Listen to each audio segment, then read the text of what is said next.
Thank you for taking time out with PSOA.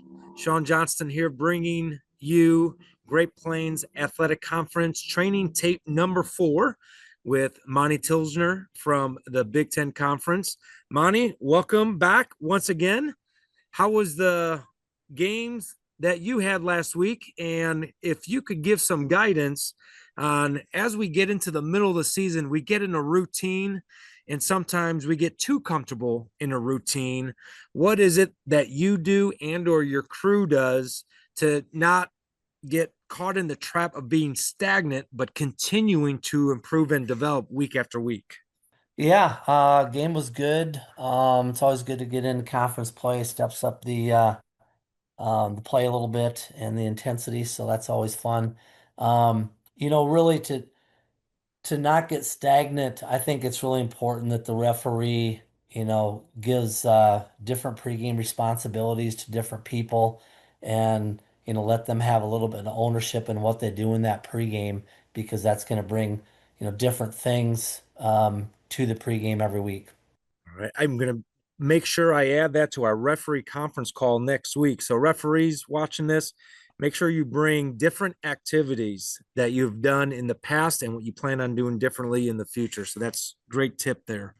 All right. With that being said, it's going to take us into our training tape plays. Our first one is our substitution process and mechanics. We're going to go over rules and sort of what these different signals mean for coaches and players so they are aware that signals aren't just done just to be done. So right now we have the referee with his arms straight out in the iron cross is what we call it. This signal indicates that we recognize the offense has started this substitution process. So Monty, as a deep wing, what would you do if this is your offensive sideline to make sure the communication is there? Yeah, it's up to the referee whether he wants a verbal sub, you know, to be said over the O2O or not. I know another thing is if you do give it to the O2O, always come out It including momentarily with an iron cross as a short wing and a deep wing. And then once the referee does recognize it, now you could drop right away. So as this play develops, the umpire's coming up to the football, communicating with the snapper. Referee should be communicating with the quarterback. It's the official's ball or don't snap the ball. And then you are going to see this referee turn to the other sideline. And Monty, what does this signify when the referee actually turns his body to the defensive sideline? Yep, that lets the defensive coaches know that they've got 3 seconds to start their substitution process. And just a reminder, the 3 seconds does not start at the initial iron cross. It is actually when the referee turns and looks at the defense. And as we see, the defense brings in 3 players within that 3-second window. And the 3 players that are going to be coming off the field, these are the 3 players we are going to protect. And we're going to allow them to get completely off the field with as so long as they're using an athletic pace. So, Monty, you stated if a late defensive reaction comes in here, what is it that your referee uses to let the crew know that, hey, we protected those 3, but we're not going to protect this next one? Yeah, so if number 10 would come off the bench now for the defense, and he's already, let the center judge or the umpire know that we're done with the Iron Cross, he's just gonna get on the O2O and he's gonna say number 10 is on his own. And we're not, so then if they don't get that substitution completed and somebody's coming off, then it's gonna be 12 on defense, which we know is a live ball foul. Yep. And you're going to see here, it was a late sub, and we warn offensive if you're subbing underneath 20 seconds on the play clock, it's a pretty good chance you're going to be at risk of pushing it, of getting that snap off legally. And as we see here, this play clock was started at 17 seconds when that offensive sub was initiated. So good job by the crew, good body language, good use of mechanics and signals. This next one, we're going to be talking about the formation on a free kick. So, Monty, let's first talk about what you're looking for from a what do the players need to be in legal formation, and sort of when we can warn versus when we cannot warn, and them being in that 5 yard belt of the restraining line. Yeah, so they need to have at least a foot on the 30. And I think if you as a back judge or umpire, if you all right, oh, we're an onside here. Yep. Okay. So line judge, if you were out there at the top of the numbers, because we should be out there at the top of the numbers, until they're ready for play. So like at the top of the screen, that would be the H. He should be at the top of the numbers, holding those guys until that ball's been blown in, and then he backs out, then they can go out. So that's something we want to, they're really, really emphasizing with us this year. And it's a little harder on when you get an onside situation, but anyway, if you can prevent it, say, hey, you need your foot on the line. But if you can't, if it's too late or whatever, then it's on them to know the rule too. But and if a guy's an inch or two from having his foot on that line, you could warn them. We in fact did that a couple weeks ago. You could warn them just. So with that warning, again, it's we're not going to split hairs on inches. GPAC officials, I know there are different conferences at the Division I level and consortiums that do different mechanics. We are going to stick with the CCA mechanics. So umpire and back judge, you will be at that free kick line. Every single free kick, whether it's an onside or a deep kick. Main reason for that is that way we are consistent with the NAIA conferences. We have one book, one mechanics, and coaches and teams aren't seeing different mechanics when it comes to postseason play. So the rule reference here is illegal formation kicking team. All but one kicker has to have a foot on the 30-yard line. If it's a couple inches, prevent it. You can warn if we're splitting hairs, but that half yard difference, we can't give them more than a half yard of having that foot near that restraining line. This one here is intentional grounding talk. We're going to have the passer remain in the tackle box. He gets contacted before starting the throw, which now does not relieve him where this ball is thrown to. And as this ball is thrown, we have a bat by the defense, and the ball falls in an area where there's no eligible receiver. So referees, we want to flag down for intentional grounding at the spot he threw it. Line of scrimmage then bring information, is there an eligible receiver or not?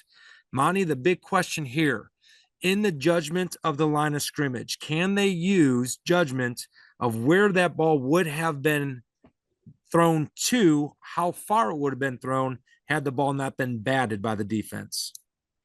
Yeah, you can still use that judgment. It usually happens more on the sideline, but this is a little different situation. So you got to do remember that when that quarterback, if he's getting hit or wrapped up before he starts his throwing motion, it's all on him to get that ball, to the line of scrimmage or in the area. But with this ball getting batted, yeah, you're going to use some judgment there if you feel it would have got to the line of scrimmage or if the ball would have been in the area of a receiver. All right, we have DOF versus false start. We had a little conversation with the referee as well on this with the amount of flags. We're going to go to the end zone view, and this is the action we're going to be looking at. The defense moves first, and ideally, we want one flag on this play, and it's the line judge's flag on this play to own it. So, Monty, talk about sort of how the line judge could own it. And then if we do have two flags, one with the umpire, one with the line judge, how should we communicate it as a crew and how we should communicate it in quick ref? Yeah, you're probably going to have two because the umpire is going to throw because of the false start. He has no idea, when that defender moves, he doesn't know if he gets in the zone, doesn't get in the zone. All he knows is I had a lineman who moved before the snap. So that's why the umpire is going to have one, and he probably will. Now, when it's a tackle, he might not. Definitely on center guard, he will. But in a tight formation like this, to go out and get a false start on the tackle, that's fine. And especially if you see that false start and you're like, where's the flag and the whistle from the wing? Then you're secondary. And it looks like we have kind of a secondary flag by our umpire here. And I know the referee also said, his was secondary, and that's why we had, two. And then the flag came in late from the wing on that side. And then I think the wing on the other side had a secondary flag too. So there were four, but I think three of them were kind of secondary flags, which, if you are 110% sure that you've got a false start and for some reason you don't get a flag from the other side, you do need to flag it and save the crew because there's sometimes when, who knows? I mean, he might just not have a good angle because there's, somebody in the way, a receiver out there who's covering him up, and we might have to move off the ball a little bit to have a better look so we don't miss it. But we got to save the crew if we need be with the secondary flag.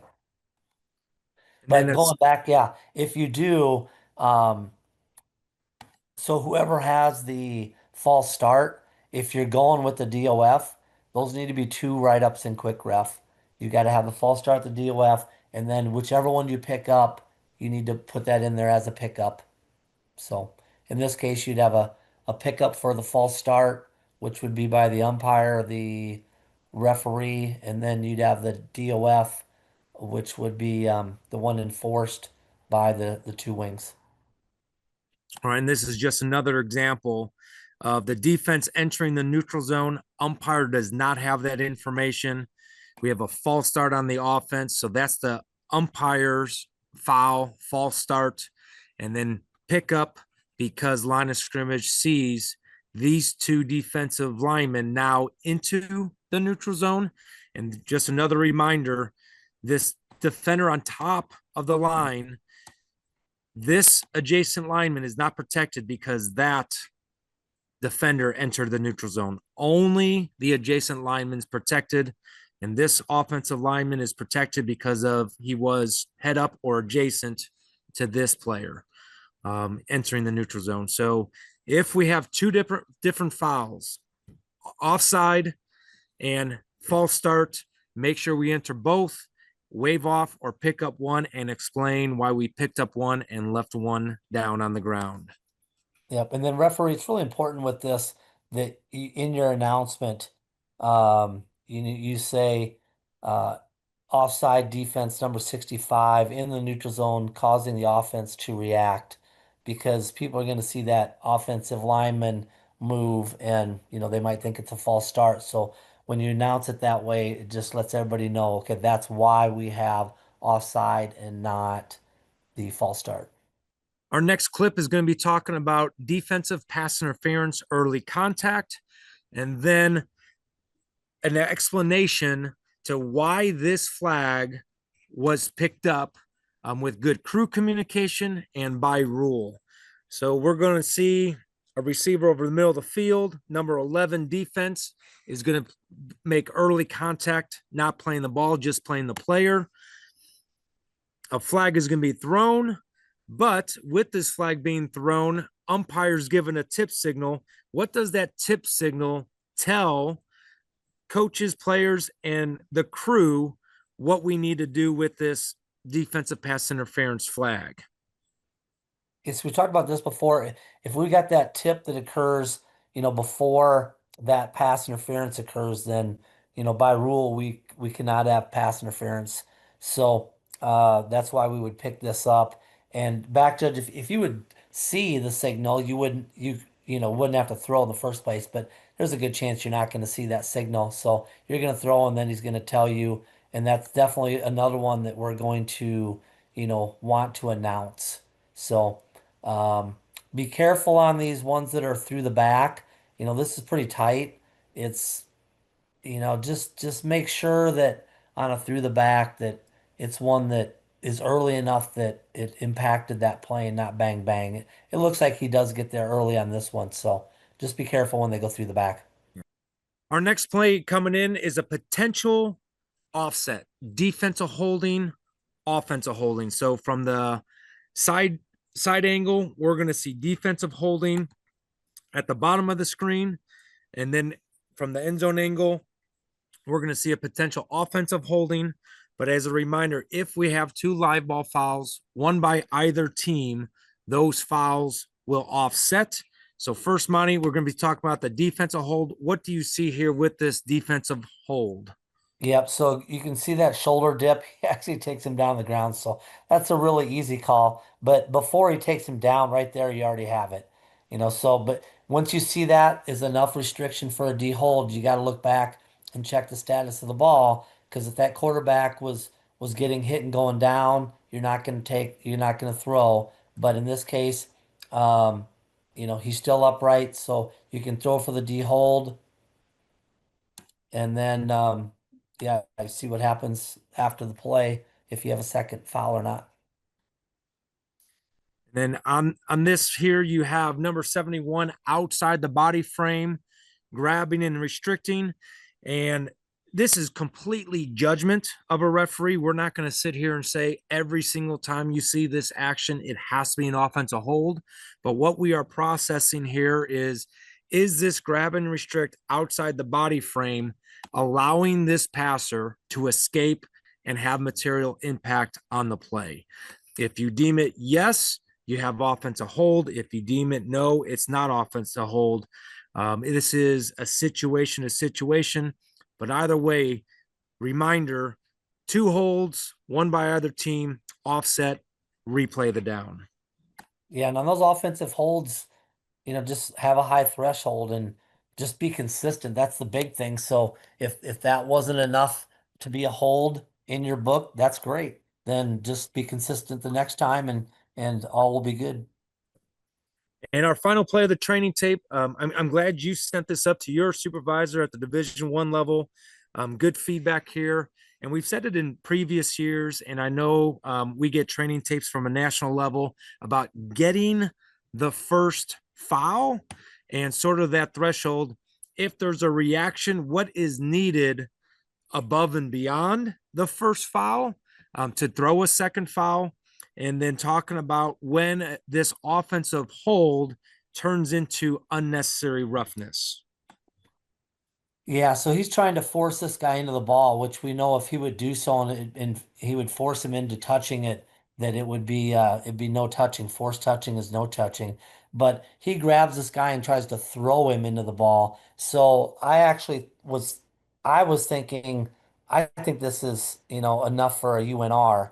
And so I sent this to Wags and he agreed. He said, yeah, if he's just grabbing him and pulling him and trying to push him into the ball or pull him into the ball, that's one thing that you could call hold on. But, he tries to throw him down into it. So, that's going to be the UNR. And then these other guys coming in and the pushing and that. Yeah, we just, we want to get the guy who instigated it. If we have offsets, it just doesn't do any good. And so now don't we can't offset it or we can't not throw on a secondary player if they do something that would be an ejection, like a closed fist punch or something like that. But if he comes and pushes or a teammate comes and pushes, that's one. Let's just have the one flag so we can get a distance that we're gonna enforce against the team that really instigated the whole matter. But good job of the crew getting in here and helping to break this stuff up. And that does conclude our training tape for the week 4 training tape. Monty, once again, appreciate you taking time out and giving your expertise, experience, and knowledge. And GPAC football officials, we'll see you back here next week for training tape number 5. Safe travels. And officials, remember, you're going to only be as good as your last call.